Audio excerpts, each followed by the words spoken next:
Bonjour, je m'appelle Carlo Coccaro et bienvenue à cette capsule 10 questions en 10 minutes. Et aujourd'hui, j'ai le plaisir de recevoir Claude Lacroix, qui est responsable depuis 3 ans du service à la clientèle en ce qui a trait aux outils numériques au CEMEC. Et le CEMEC, en fait, c'est le Centre d'élaboration des moyens d'enseignement du Québec et c'est situé à Sherbrooke. Claude, bonjour, merci d'être avec nous.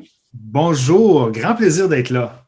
Alors, dis-moi, Claude, première question. Là, c'est 10 questions en 10 minutes, donc on y va top chrono. Première question, qu'est-ce que c'est le CEMEC? Le CEMEC, comme vous l'avez nommé, Centre d'élaboration des moyens d'enseignement du Québec. Alors, ce qu'on est, dans le fond, on est une maison d'édition et on fait du matériel pédagogique pour le secteur de la formation professionnelle et on couvre 42 et plus programmes de formation. Donc, on fait des guides en version imprimée et numérique pour plus de 42 programmes de formation, au risque de me répéter. Et bien voilà, on est un organisme à but non lucratif et on est là depuis 1993 et on s'autosuffit depuis tout ce temps. Ah oui, puis donc vous travaillez avec tous les centres de services scolaires au Québec? La plupart, okay. Et même autres, notre clientèle s'élargit de plus en plus. On a des comités sectoriels qui travaillent avec nous, la formation générale aux adultes qui travaillent avec nous. On a vraiment plein de partenaires aussi là, différents en entreprise. Les services aux entreprises aussi font de plus en plus affaire avec nous. Donc, on élargit notre champ d'expertise au-delà de la FP.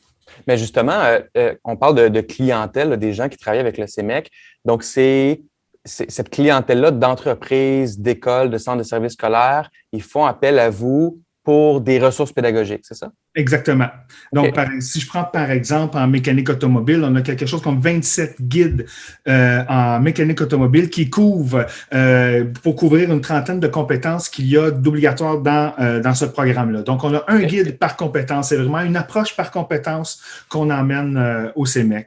Et puis même, pour vous dire, le CEMEC, notre clientèle, en fait, la clientèle de la formation professionnelle, de 17 à 70 ans. Il n'y a pas d'âge. Il y a plein de gens qui font des retours aux études en formation professionnelle aussi. Tellement. Donc, on s'adresse à tout ce beau monde-là.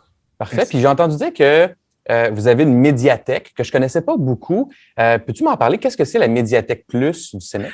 En fait, la médiathèque, c'est notre plateforme de diffusion de notre matériel pédagogique. Okay. Parce que, voyez-vous, avec nos 42 programmes de formation et tous les projets qu'on a autour, c'est quelque chose, mon Dieu, le chiffre m'échappe, je m'excuse, mais c'est plus de 2500 guides de formation qu'on a de disponibles. Et de plus en plus, aujourd'hui, quand on élabore une nouvelle compétence avec un guide de formation, vient du matériel multimédia, des vidéos, des animations, des exercices complémentaires. Nos guides sont interactifs, remplissable directement dans la médiathèque. Donc, c'est notre plateforme de distribution de notre produit d'apprentissage numérique. Donc, la majorité de vos guides s'y retrouvent avec du contenu audiovisuel et complémentaire et des activités. Là. Tout à fait, exactement. Ah, c'est génial. Puis, comme tu sais, Claude, Mathémomonde, c'est le distributeur francophone mondial du logiciel WorkQ. Est-ce que la Médiathèque Plus est compatible avec WorkQ? Et comment elle est compatible. En fait, tellement compatible que quand on a mis sur pied la Médiathèque Plus, parce qu'on a bâti de toutes pièces ce logiciel-là au bureau avec nos ressources humaines, notre logiciel de base pour faire les tests de vocalisation était WorkQ. Parce que pour nous et pour notre clientèle, c'est de loin le logiciel le plus utilisé pour les gens présentant des déficits perceptuels.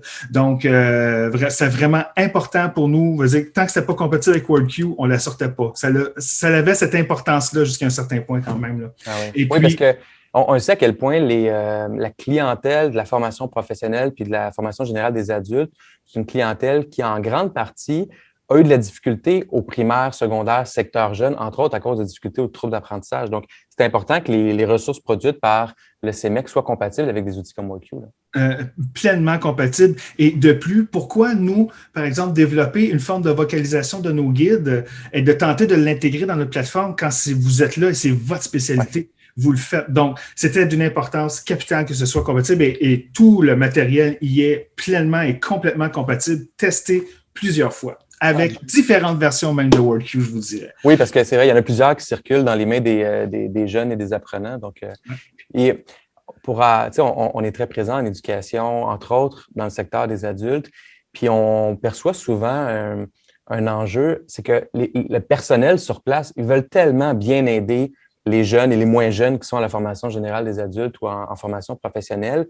mais les moyens ne sont pas toujours là. Tu sais, les dirigeants des centres de services scolaires ou des centres de formation professionnelle ne sont pas toujours concernés par l'utilisation des outils d'aide comme WorkQ par leurs élèves. En quoi, d'après toi, WorkQ peut être utile pour ces jeunes-là ou moins jeunes-là? Ben, mon Dieu Seigneur, une meilleure compréhension du matériel pédagogique augmente sensiblement le niveau de réussite des élèves. Puis écoutez, s'il n'y a pas, je vais dire environ en moyenne une semaine qui passe quand que j'ai à discuter de WorkQ, à quel point que les orthopédagogues, les conseillers pédagogiques me disent une chance qu'on a ça, une chance que cet élève a ça.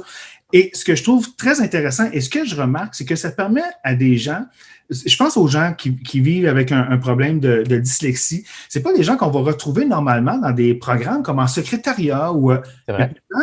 j'en ai plusieurs. Et c'est ce qui est très intéressant, c'est que ça l'ouvre la porte à des gens pour qui ça n'aurait pas été une option au préalable.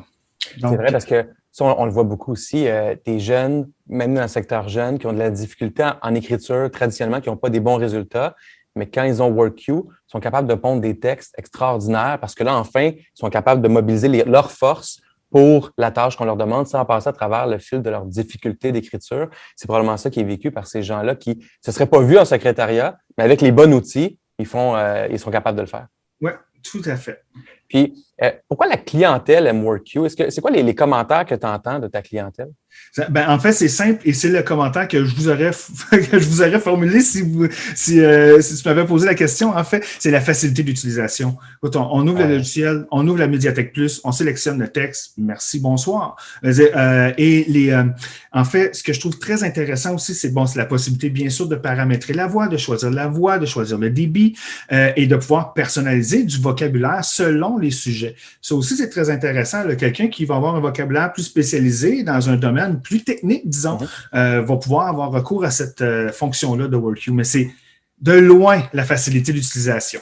OK. Puis parmi les caractéristiques, tu l'as nommé, ça c'était ma prochaine question, les caractéristiques que tu préfères ou que ta clientèle préfère de WorkQ. Donc, je comprends les listes de mots sujets.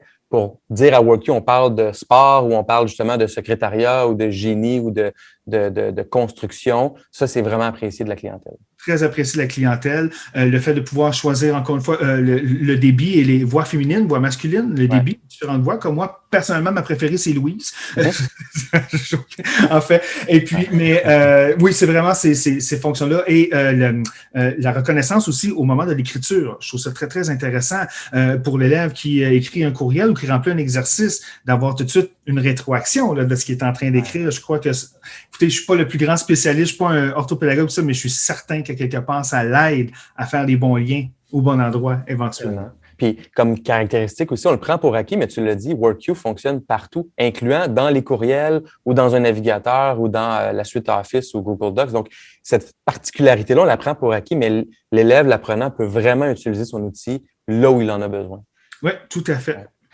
Est-ce que vous recevez beaucoup des questions d'ordre technique par rapport à l'utilisation de WorkQ avec vos documents ou quelles sont les questions qu'on vous pose le plus souvent à ce sujet-là? La question qu'on me pose le plus souvent, c'est est-ce que c'est compatible? Et j'aime tellement ça, cette réponse-là, cette question-là, parce que comme je vous ai dit d'emblée, on a dû s'assurer que c'est compatible avec WorkQ.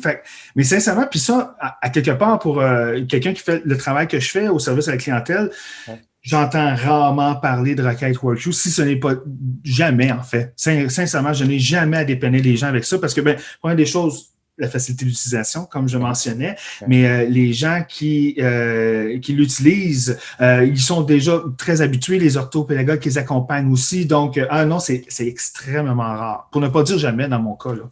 Ah, génial. Puis, qu'est-ce que tu as à dire à ceux qui hésitent encore à utiliser WorkQ ou à l'implanter dans leur milieu scolaire?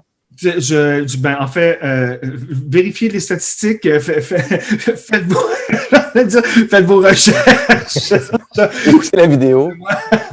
mais vérifiez et sondez, voir à quel point est-ce que ça l'aide à la réussite de vos élèves. On est tous là pour la même cause et votre outil améliore sensiblement la réussite des élèves présentant des problèmes vivant avec des déficits perceptuels.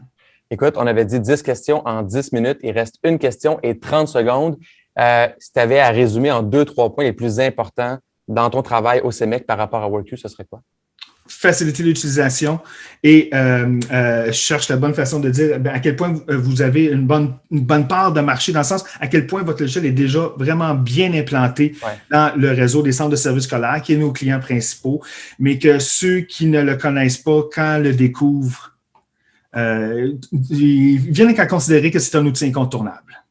Super. Écoute, 10 questions en 15 minutes. 10 questions en 10 minutes.